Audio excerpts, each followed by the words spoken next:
আমাদের সঙ্গে যুক্ত হচ্ছেন সহকর্মী আব্দুস সালাম বাবু। বাবু, ৩টায় তো সমাবেশ হবার কথা রয়েছে, প্রস্তুতি কেমন দেখছেন? নেতাকর্মীরা আসতে শুরু করেছে কিনা?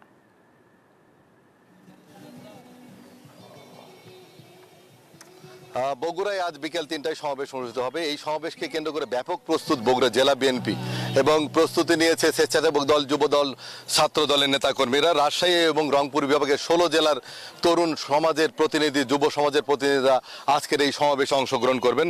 বিএনপির স্থায়ী কমিটির সদস্য নজরুল ইসলাম খান প্রধান অতিথি এবং বিশেষ অতিথি হিসেবে থাকবেন যুগ্ম মহাসচিব রুহুল কবির রিজভী। আমরা একটু কথা বলতে চাই, এই মাঠ পরিদর্শনে এসেছেন বিএনপির জাতীয় নির্বাহী কমিটির সদস্য, বগুড়া জেলা বিএনপির সাবেক সভাপতি ভিপি সাইফুল ইসলাম, যে তারা কতটা উচ্ছ্বসিত এবং কেমন সমাবেশ আশা করছেন?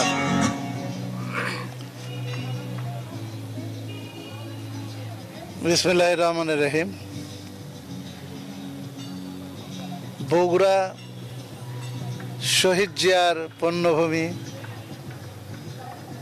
তারেক রহমানের জেলা, আর এই জেলার পুত্রবধূ হলো আমাদের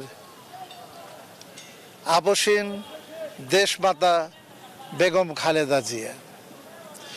স্বভাবতই বগুড়ার মানুষ তাদেরকে কেন্দ্র করেই আবর্তিত হয়। এখানে বিএনপির নাম শুনলেই মানুষ ছুটে আসে।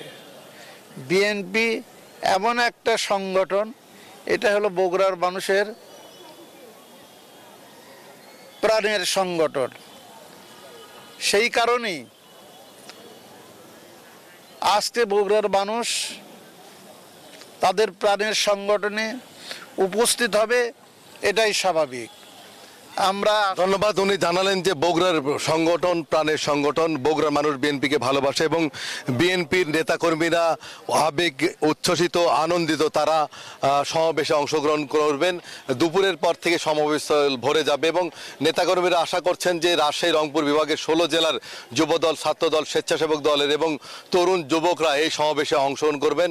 বগুড়ার এই সেন্ট্রাল স্কুল মাঠ জনসমুদ্রে পরিণত হবে, পাশাপাশি আশেপাশে যে সড়ক সেগুলোতে লোক সমাগম অনেক বেশি হবে যে কোনো সময়ের তুলনায়। এই ছিল বগুড়া থেকে সর্বশেষ। ফিরে যাবো স্টুডিওতে। বাবু, আপনাকে ধন্যবাদ।